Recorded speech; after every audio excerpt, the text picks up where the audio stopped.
Graça e paz. É com temor e tremor que eu assumo a transmissão da palavra do Senhor nessa noite. Nas semanas nós já estamos trabalhando nessa série de salmos de louvor e já há 4 semanas com essa. Nas semanas anteriores, o Átila começou com o Salmo número 8, depois o Eduardo com o Salmo 19, e a semana passada o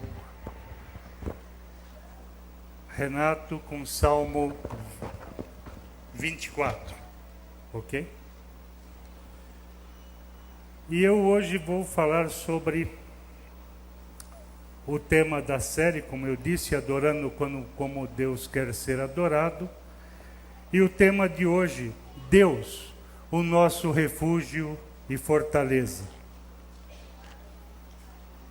Esse texto de hoje, eu gostaria que você abrisse a sua Bíblia, acompanhasse ou nos acompanhasse aqui na tela.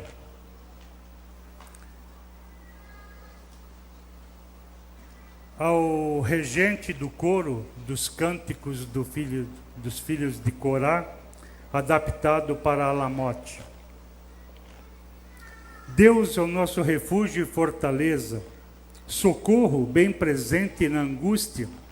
Por isso não temeremos, ainda que a terra trema e os montes afundem nas profundezas do mar, ainda que as águas venham a rugir e espumar, ainda que os montes estremeçam na sua fúria, há um rio, cujas correntes alegram a cidade de Deus, o lugar santo da morada do Altíssimo. Deus está no meio dela e não será abalada. Deus a ajudará desde o amanhecer. As nações se enfurecem, os reinos se abalam. Ele levanta sua voz e a terra se dissolve. O Senhor dos exércitos está conosco. O Deus de Jacó é o nosso refúgio. Vinde, contemplai as obras do Senhor, que devastações fez na terra. Ele acaba com as guerras até os confins do mundo, quebra o arco, despedaça a lança, destrói os carros com fogo. Aquietai-vos e sabei que eu sou Deus. Sou exaltado entre as nações, sou exaltado na terra. O Senhor dos exércitos está conosco. O Deus de Jacó é o nosso refúgio. Vamos fechar os nossos olhos mais uma vez, vamos orar? Senhor, obrigado, Pai, pela essa porção da Tua palavra. Que o Teu Santo Espírito que habita em nós, Pai, tenha total liberdade no nosso meio nessa noite. Que o Senhor esteja falando conosco, que o Senhor esteja falando com todos que nos ouvem à distância. Que o Teu Santo Espírito, Pai, possa estar nos trazendo paz aos nossos corações. Adorando a Deus como Deus quer ser adorado no Salmo 46. Cântico dos filhos de Corá. Quem são os filhos de Corá? Nos outros salmos, quando é um salmo de Davi, que é um personagem bastante conhecido, ou um salmo de Moisés, que também é outro personagem bastante conhecido, nós não tem novidade. Mas filhos de Corá, quem são? Quem era? Quem foi Corá? A rebelião de Corá é um dos episódios mais tristes narrados na Bíblia. Corá, ele se rebelou contra Moisés e contra Arão. E ele levou o povo todo, uma grande parte da nação, a se rebelar contra Moisés. E Deus interviu, como não poderia deixar de ser. E depois você pode ler isso com mais detalhe na sua casa, está lá em Números capítulo 16, mas a história narra que a terra se abriu, e Corá e toda a sua casa foram sepultados vivos, foram para o Seol vivos. E o milagre todo não é só da terra se abrir, é da terra se fechar por sobre eles. E nesse episódio morreram aproximadamente 15 mil pessoas. Mas Deus, ele age de uma maneira espetacular. Ele sempre age com misericórdia. E nesse episódio, Deus, ele preserva os filhos de Corá. E os filhos de Corá são em 3, o Assir, o Eucana e Abiasaf. Também está lá em Números capítulo 26, no verso 11. E Deus os põe num lugar especial. Deus os coloca no templo para louvá-lo, como símbolo da misericórdia e do seu amor. Nesse contexto, os filhos de Corá, eles optam por deixar para trás uma história de fracasso, uma história de rebeldia contra Deus da sua família, e transformam isso em vitória, onde eles louvam a Deus através desses salmos. Nesse aspecto, eu quero trabalhar com vocês nessa noite as 3 verdades de Deus neste salmo. O Deus presente, o Deus ajudador e o Deus exaltado. Nos versos de 1 a 3, Deus é o nosso refúgio e fortaleza bem presente na angústia. Por isso não temeremos, ainda que a terra trema e os montes se afundem nas profundezas do mar, ainda que as águas venham a rugir e espumar, ainda que os montes estremeçam na sua fúria. Nessa exposição, o salmista diz que ainda que haja um terremoto, ainda que haja um tsunami, diante de catástrofes, diante de tempestade, quer sejam elas naturais ou provocadas, Deus está presente. Esse mesmo Deus, ele está presente não como causador, mas como ajudador. Ele está presente porque ele é o nosso refúgio e a nossa fortaleza. Ele é o nosso... Essas palavras, elas devem ecoar todos os dias na nossa vida, de que Deus é o nosso refúgio, de que Deus é a nossa fortaleza. Nós temos uma outra palavra nesse texto, que é o socorro bem presente. Deus, ele não é o causador. Ele nunca é o causador. Mas ele está sempre presente como o ajudador. O socorro bem presente. Aquela pessoa que está... que nós devemos procurar, que nós devemos trabalhar para encontrar esse Deus, para procurar esse socorro. E sempre com a certeza de que esse socorro vai ser encontrado, de que nós encontraremos nas mãos de Deus o nosso socorro.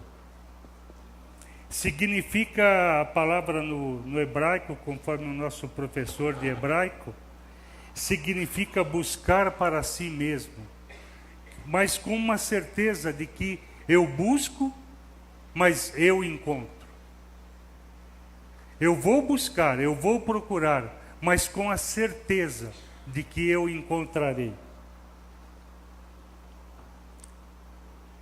Por isso nós não temeremos. Por isso nós não temos que ter temor. Nós não temos que nos amedrontar. Como recuar se Deus está presente? Como que eu posso ter medo de alguma coisa, de alguma situação, se Deus está comigo, se Deus é conosco? Como Deus ajuda? Eis que estou convosco. Você já deve ter vindo na sua mente algum versículo com esta frase. Os textos de 4 a 7 diz que há um rio cujas correntes alegram a cidade de Deus, o lugar santo das moradas do Altíssimo. Deus está no meio dela e não será abalada. Deus a ajudará desde o amanhecer. As nações se enfurecem, os reinos se abalam. Ele levanta a sua voz e a terra se dissolve. O Senhor dos exércitos está conosco. O Deus de Jacó é o nosso refúgio. E aqui nós podemos ver a diferença dos versos anteriores, onde nada pode atingir a cidade de Deus. E nessa época, às vistas desses filhos de Corá, a cidade de Deus era Jerusalém.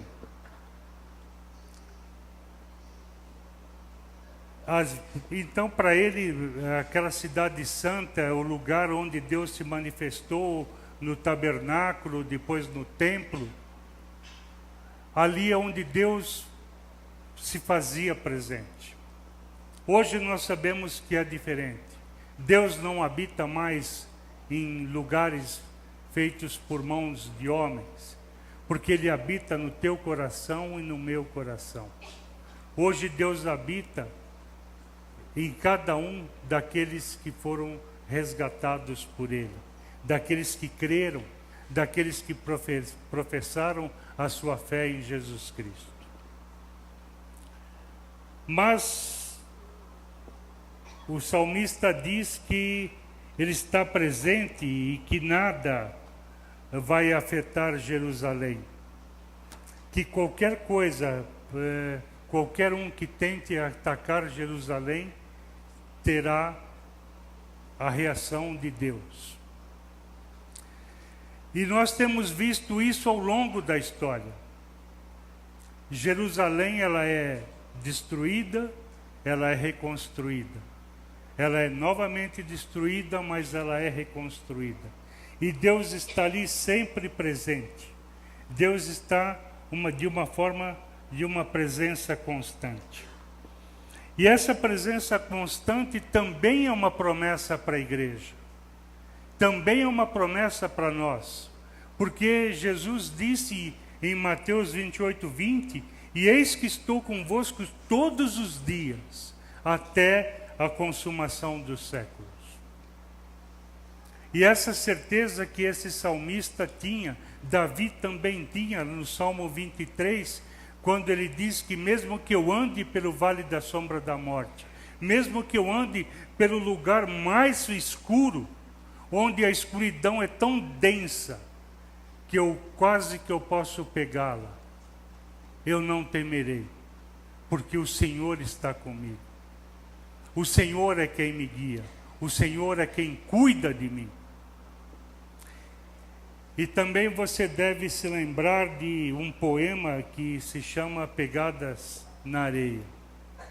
onde o narrador, no final da história, ele diz que ele olha para trás, para a sua vida, e ele olha e vê que por diversos momentos haviam apenas 2 pares de pegadas.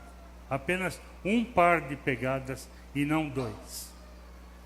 E ele fala com o Senhor, ele fala: Senhor, mas tu me dissestes que o Senhor estaria comigo todos os dias, e nos momentos mais terríveis, nos momentos piores da minha vida, o Senhor me abandonou. E o Senhor responde para ele: filho, aonde você vê apenas um par de pegadas, nesses momentos foi onde eu te carreguei no colo. Então nesse Deus nós podemos confiar. Esse Deus que nos dá a certeza, que nos dá a tranquilidade de termos uma noite de sono tranquila, porque sabemos que não importa o tamanho do nosso problema, amanhã ele será resolvido. Amanhã, num novo amanhecer, nós teremos uma nova visão daquilo que ficou para trás. Porque ele é ele é presente, ele ajuda, ele é consolo. E o mais importante que nós temos, diferentemente dos judeus que ainda esperam o Messias, que ainda esperam o Salvador, nós sabemos que ele já veio, que ele viveu, que ele morreu, que ele ressuscitou o terceiro dia, e o principal, que ele voltará para nos buscar. Nós temos a garantia da vitória em Jesus Cristo, a garantia da salvação, a garantia de que nós seremos resgatados por ele, ou quando falecermos, ou quando ele voltar. E temos a garantia que não sucumbiremos à segunda morte, que estamos livres da morte eterna. Por isso nós adoramos como ele quer ser adorado. A terra se dissolve. O seu poder, o poder de Deus, ele não pode ser medido. Não existe forma de como medirmos o poder de Deus. Mas nós temos a consciência disso. O salmista diz que mediante a palavra de Deus a terra se dissolve. O oposto do que aconteceu na criação, que mediante a palavra de Deus tudo se fez. E não importa quanto poder o homem acha que tem. Quanto poder uma nação, um presidente, acha que ele tem. Em armamentos, em número de homens prontos para a guerra. Para Deus, nada disso importa. Nada disso faz sentido para Deus. Porque ao som da palavra dele, a uma ordem dele, a terra se dissolve. E tudo se acaba. E tudo acaba ao som da palavra de Deus. Mas nós temos a garantia do Deus dos exércitos, que ele é o nosso refúgio e fortaleza. Deus exaltado. Como que Deus quer ser exaltado? Contemplando as suas obras. Vinde contemplai as obras do Senhor. Veja que devastações ele fez na terra. Ele acaba com as guerras até os confins do mundo, quebra o arco, despedaça a lança, destrói os carros de fogo. Aqui o salmista nos chama para contemplar o que acontece com aqueles que atacaram e atacarão a Jerusalém. Ele acaba com as guerras. Isso é impossível para o homem, porque o homem vive em guerra desde que ele saiu do Éden.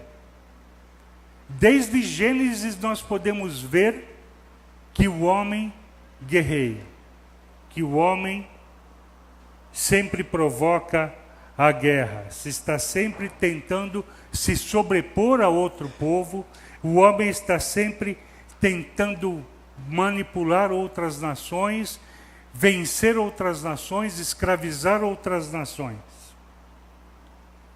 Mas o salmista diz que esse Deus, ele despedaça, ele quebra o arco, ele despedaça a lança e ele destrói os carros com fogo. Ele faz isso e ele fará isso. E com esse versículo, ele fecha aquilo que está escrito lá no verso 6, que é quando as nações se levantam. As nações se levantam e logo na sequência, Deus acaba com tudo. E assim será. Deus, ele porá fim, ele reconstruirá a terra em Cristo Jesus.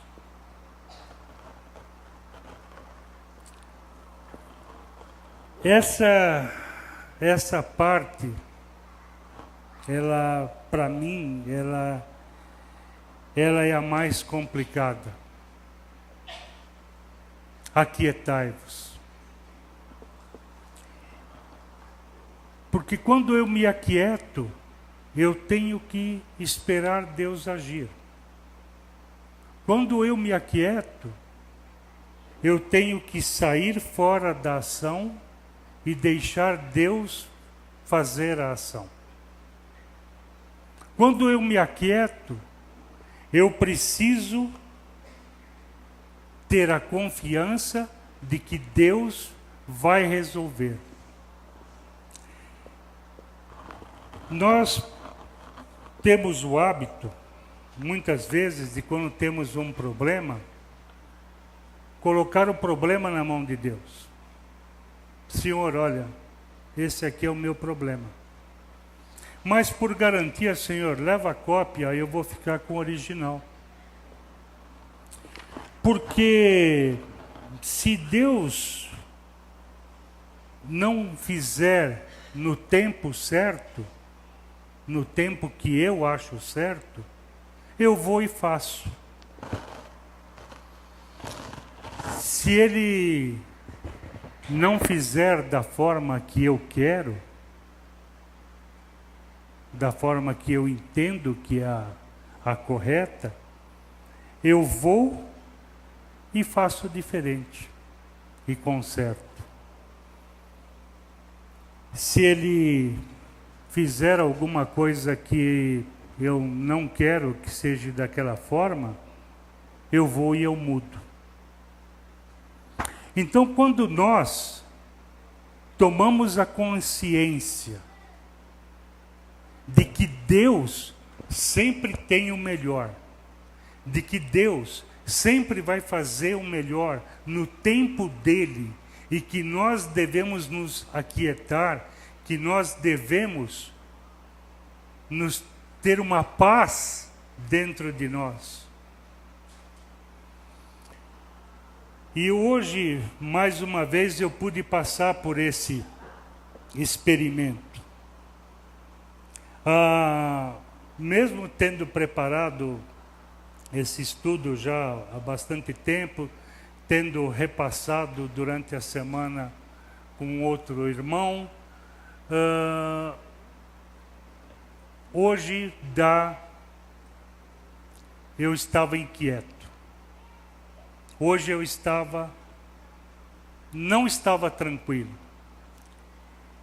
E aí Deus falou comigo e falou: mas você vai falar exatamente sobre isso, sobre aquietai-vos? E por que você está assim?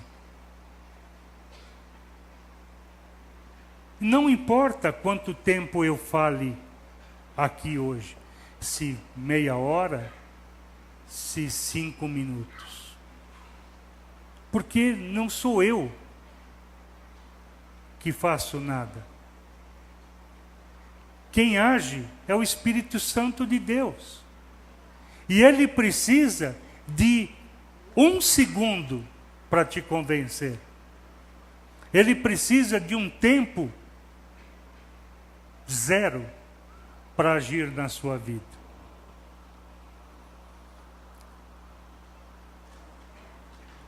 Nós podemos descansar, dormir tranquilo, porque amanhã nós teremos solução. E eu queria compartilhar com os irmãos um milagre que nós recebemos esta semana. Alguns irmãos já sabem que a Edna foi diagnosticada com um câncer de mama.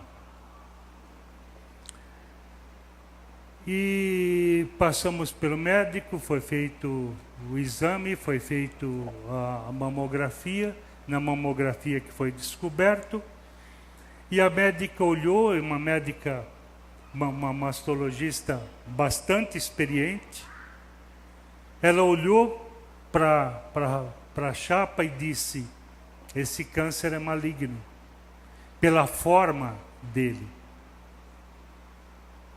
Quando ela foi fazer a biópsia, o tumor sangrou.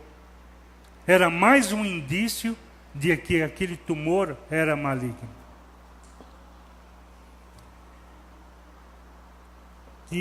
Mas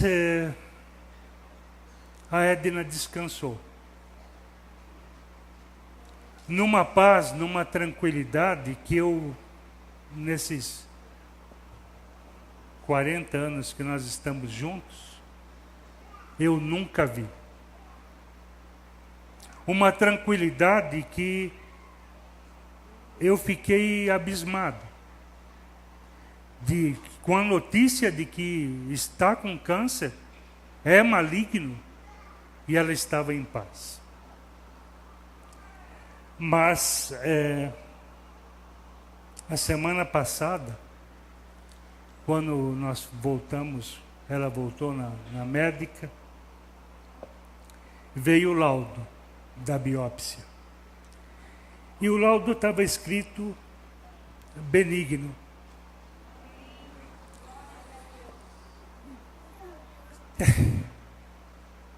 E embaixo, pelos olhos da fé, tinha um bilhete. Milagre, milagre concedido. Glória a Deus. Isso foi que nos deu, mas eu tenho certeza absoluta que se Deus tivesse deixado ser maligno, ela continuaria em paz.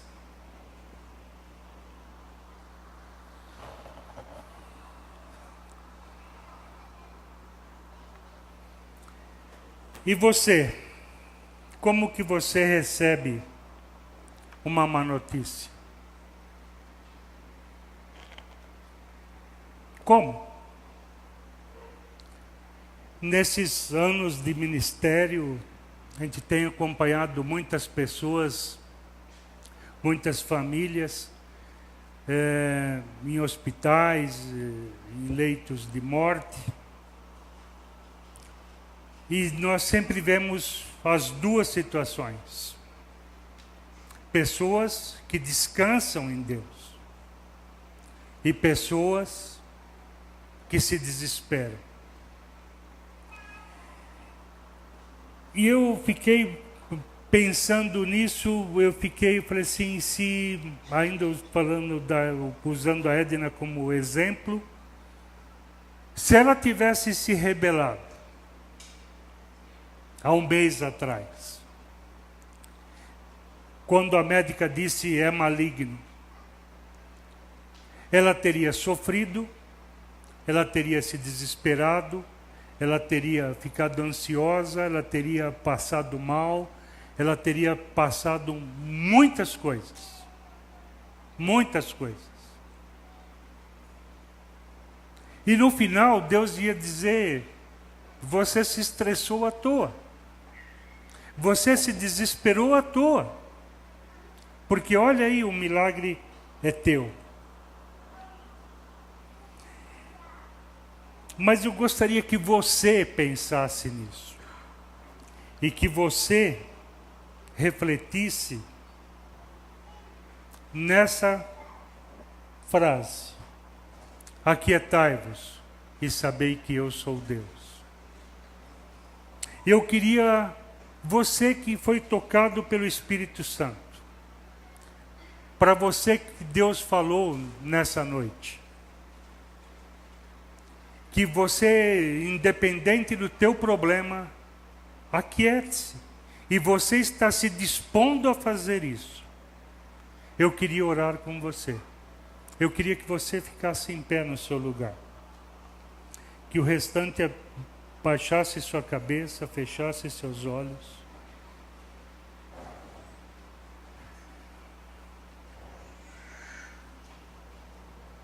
Senhor,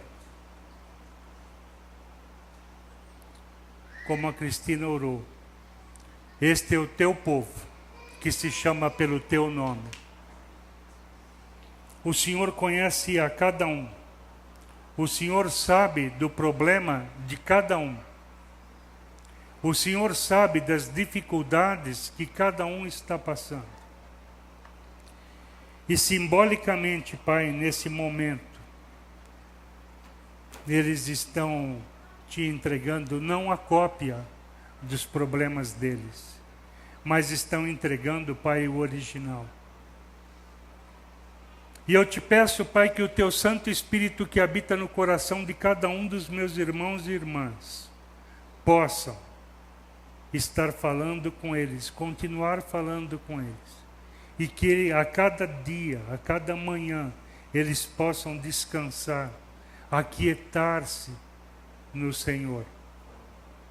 E assim descobrirão, a cada amanhecer, que só o Senhor é Deus.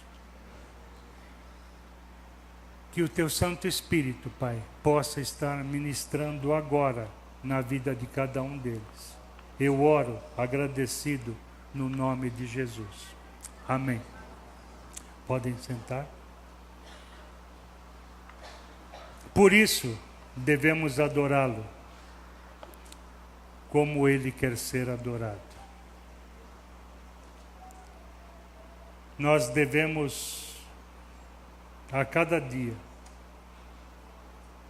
a cada amanhecer, dizer a Deus: muito obrigado por mais esse dia. Obrigado, Senhor, porque até aqui o Senhor nos tem ajudado. Amém? Amém.